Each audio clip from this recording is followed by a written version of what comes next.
ناظرین، آپ صلی اللہ علیہ وسلم کی عمر 35 سال ہوئی تو مکہ میں زبردست سیلاب آیا۔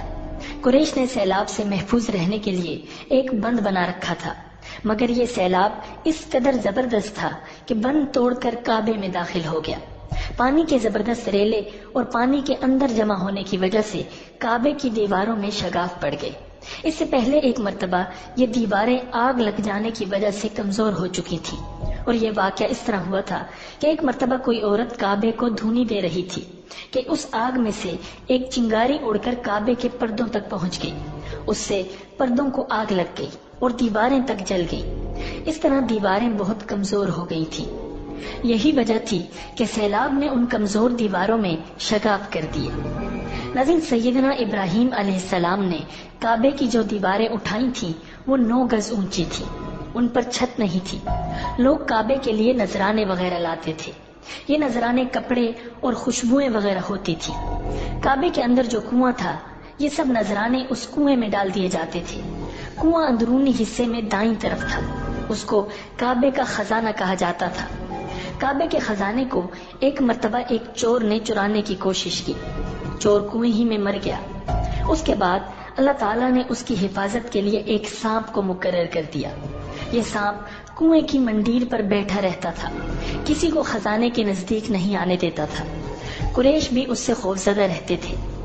اب جب کہ کعبے کی دیواروں میں شگاف پڑ گئے اور نئے سرے سے اس کی تعمیر کا مسئلہ پیش آیا تو اللہ تعالیٰ نے ایک پرندے کو بھیجا، وہ اس سانپ کو اٹھا لے گیا۔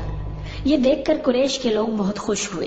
اب انہوں نے نئے سرے سے کعبے کی تعمیر کا فیصلہ کر لیا اور پروگرام بنایا کہ بنیادیں مضبوط بنا کر دیواروں کو زیادہ اونچا اٹھایا جائے۔ اس طرح دروازے کو بھی اونچا کر دیا جائے تاکہ کعبے میں کوئی داخل نہ ہو، صرف وہی شخص داخل ہو جسے وہ اجازت دے۔ اب انہوں نے پتھر جمع کیے، ہر قبیلہ اپنے حصے کے پتھر الگ جمع کر رہا تھا۔ چندہ بھی جمع کیا گیا۔ چندے میں انہوں نے پاک کمائی دی، ناپاک کمائی نہیں دی۔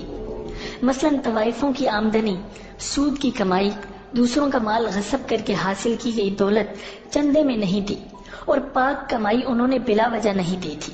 ایک خاص واقعہ پیش آیا تھا جس سے وہ اس نتیجے پر پہنچے تھے کہ اس کام میں صرف پاک کمائی لگائی جائے گی۔ ناظرین، وہ واقعہ یوں تھا کہ ایک قریشی سردار ابو وہب عمر بن عابد نے جب یہ کام شروع کرنے کے لیے ایک پتھر اٹھایا تو پتھر اس کے ہاتھ سے نکل کر پھر اسی جگہ پہنچ گیا جہاں سے اسے اٹھایا گیا تھا۔ اس پر قریشی حیران و پریشان ہو گئے۔ آخر خود وہب کھڑا ہوا اور بولا، اے گروہ قریش، کعبے کی بنیادوں میں سوائے پاک مال کے کوئی دوسرا مال شامل مت کرنا۔ بیت اللہ کی تعمیر میں کسی بدکار عورت کی کمائی، سود کی کمائی یا زبردستی حاصل کی گئی دولت ہرگز شامل نہ کرنا۔ یہ وہب نبی اکرم صلی اللہ علیہ وسلم کے والد حضرت عبداللہ کا ماموں تھا اور اپنی قوم میں ایک شریف آدمی تھا۔ جب قریش کے لوگ خانہ کعبہ کی تعمیر کے لیے پتھر ڈھونڈ رہے تھے تو ان کے ساتھ نبی اکرم صلی اللہ علیہ وسلم بھی پتھر ڈھونڈنے میں شریک تھے۔ آپ صلی اللہ علیہ وسلم پتھر اپنی گردن پر رکھ کر لا رہے تھے۔ تعمیر شروع کرنے سے پہلے قریش کے لوگوں نے خوف محسوس کیا کہ دیواریں گرانے سے کہیں ان پر کوئی مصیبت نہ نازل ہو جائے۔ آخر ایک سردار ولید بن مغیرہ نے کہا، کعبہ کی دیواریں گرانے سے تمہارا ارادہ اصلاح اور مرمت کا ہے یا اس کو خراب کرنے کا؟ جواب میں لوگوں نے کہا، ظاہر ہے ہم تو مرمت اور اصلاح چاہتے ہیں۔ یہ سن کر ولید نے کہا، تب پھر سمجھ لو اللہ تعالیٰ اصلاح کرنے والوں کو برباد نہیں کرتا۔ ناظرین، پھر ولید ہی نے گرانے کے کام کی ابتدا کی، لیکن اس نے بھی صرف ایک حصہ ہی گرایا کہ معلوم ہو جائے کہ ان پر کوئی تباہی تو نہیں آتی۔ جب وہ رات خیریت سے گزر گئی تب دوسرے دن سب لوگ اس کے ساتھ شریک ہو گئے اور پوری عمارت گرا دی، یہاں تک کہ اس کی بنیاد تک پہنچ گئے۔ یہ بنیاد حضرت ابراہیم علیہ السلام کے ہاتھ کی رکھی ہوئی تھی۔ حضرت ابراہیم علیہ السلام نے بنیادوں میں سبز رنگ کے پتھر رکھے تھے۔ یہ پتھر اونٹ کی کوہان کی طرح کے تھے اور ایک دوسرے سے جڑے ہوئے تھے۔ ان لوگوں کے لیے ان کو توڑنا بہت مشکل کام ثابت ہوا۔ دائیں کونے کے نیچے سے قریش کو ایک تحریر ملی۔ وہ تحریر سریانی زبان میں لکھی ہوئی تھی۔ انہیں سریانی زبان نہیں آتی تھی۔ آخر ایک یہودی کو تلاش کر کے لایا گیا، اس نے وہ تحریر پڑھ کر انہیں سنائی۔ تحریر یہ تھی، میں اللہ ہوں، مکہ کا مالک جس کو میں نے اس دن پیدا کیا جس دن میں نے آسمانوں اور زمین کو پیدا کیا، جس دن میں نے سورج اور چاند بنائے، میں نے اس کو یعنی مکہ کو 7 فرشتوں کے ذریعے گھیر دیا ہے۔ اس کی عظمت اس وقت تک ختم نہیں ہوگی جب تک کہ اس کے دونوں طرف پہاڑ موجود ہیں۔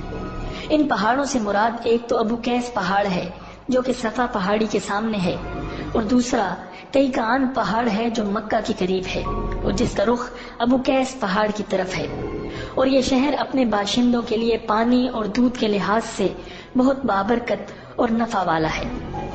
ناظرین، یہ پہلی تحریر تھی۔ دوسری مقام ابراہیم سے ملی، اس میں لکھا تھا مکہ اللہ تعالیٰ کا محترم اور معظم شہر ہے، اس کا رزق 3 راستوں سے اس میں آتا ہے۔ ناظرین، یہاں 3 راستوں سے مراد قریش کے 3 تجارتی راستے ہیں، ان راستوں سے قافلے آتے جاتے تھے۔ تیسری تحریر اس سے کچھ فاصلے سے ملی، اس میں لکھا تھا جو بھلائی بوئے گا لوگ اس پر رشک کریں گے، یعنی اس جیسا بننے کی کوشش کریں گے، اور جو شخص رسوائی بوئے گا وہ رسوائی اور ندامت پائے گا۔ تم برائیاں کر کے بھلائی کی آس لگاتے ہو، ہاں یہ ایسا ہی ہے جیسے کیکر یعنی کانٹے دار درخت میں کوئی انگور تلاش کرے۔ ناظرین، یہ تحریر کعبے کے اندر پتھر پر کھدی ہوئی ملی۔ کعبے کی تعمیر کے سلسلے میں قریش کو پتھروں کے علاوہ لکڑی کی بھی ضرورت تھی، چھت اور دیواروں میں لکڑی کی ضرورت تھی۔ لکڑی کا مسئلہ اس طرح حل ہوا کہ ایک جہاز عرب کے ساحل سے آ کر ٹکرا گیا۔ آج اس مقام کو جدہ کا ساحل کہا جاتا ہے، یہ پہلے یہ مکہ کا ساحل کہلاتا تھا، اس لیے کہ مکہ کا قریب ترین ساحل یہی تھا۔ ساحل سے ٹکرا کر جہاز ٹوٹ گیا۔ وہ جہاز کسی رومی تاجر کا تھا۔ اس جہاز میں شاہ روم کے لیے سنگ مرمر، لکڑی اور لوہے کا سامان لے جایا جا رہا تھا۔ قریش کو اس جہاز کے بارے میں پتہ چلا تو یہ لوگ وہاں پہنچے اور ان لوگوں سے لکڑی خرید لی۔ اس طرح چھت کی تعمیر میں اس لکڑی کو استعمال کیا گیا۔ آخر خانہ کعبہ کی تعمیر کا کام حجر اسود تک پہنچ گیا۔ اب یہاں ایک نیا مسئلہ پیدا ہو گیا۔ سوال یہ پیدا ہوا کہ حجر اسود کون اٹھا کر اس جگہ پر رکھے گا؟ ہر قبیلہ یہ فضیلت خود حاصل کرنا چاہتا تھا۔ یہ جھگڑا اس حد تک بڑھا کہ مرنے مارنے تک کی نوبت آ گئی۔ لوگ ایک دوسرے کو قتل کرنے پر تل گئے۔ قبیلہ عبدالدار نے تو قبیلہ عدی کے ساتھ مل کر ایک برتن میں خون بھرا اور اس میں اپنے ہاتھ ڈبو کر کہا حجر اسود ہم رکھیں گے۔ اسی طرح دوسرے قبیلے بھی اڑ گئے، تلواریں نیاموں سے نکل آئیں۔ آخر وہ سب بیت اللہ میں جمع ہوئے۔ ان لوگوں میں ابو امیہ بن مغیرہ تھا، اس کا نام حذیفہ تھا۔ قریش کے پورے قبیلے میں یہ سب سے زیادہ عمر والا تھا۔ یہ ام المؤمنین سیدہ ام سلمہ رضی اللہ تعالی عنہا کا باپ تھا۔ قریش کے انتہائی شریف لوگوں میں سے تھا۔ مسافروں کو سفر سامان اور کھانا وغیرہ دینے کے سلسلے میں بہت مشہور تھا۔ جب کبھی سفر کرتا تو اپنے ساتھیوں کے کھانے پینے کا سامان خود کرتا تھا۔ اس وقت اس شدید جھگڑے کو ختم کرنے کے لیے اس نے ایک حل پیش کیا۔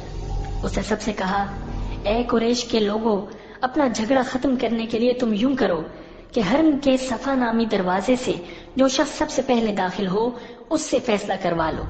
وہ تمہارے درمیان جو فیصلہ کرے وہ سب اس کو مان لیں۔ یہ تجویز سب نے مان لی۔ آج اس دروازے کو باب السلام کہا جاتا ہے۔ یہ دروازہ رکن یمانی اور رکن اسود کے درمیانی حصے کے سامنے ہے۔ ناظرین، اللہ کی قدرت کے اس دروازے سے سب سے پہلے حضور نبی اکرم صلی اللہ علیہ وسلم تشریف لائے۔ قریش نے جیسے ہی آپ کو دیکھا تو پکار اٹھے، یہ تو امین ہیں، یہ تو محمد ہیں، ہم ان پر راضی ہیں۔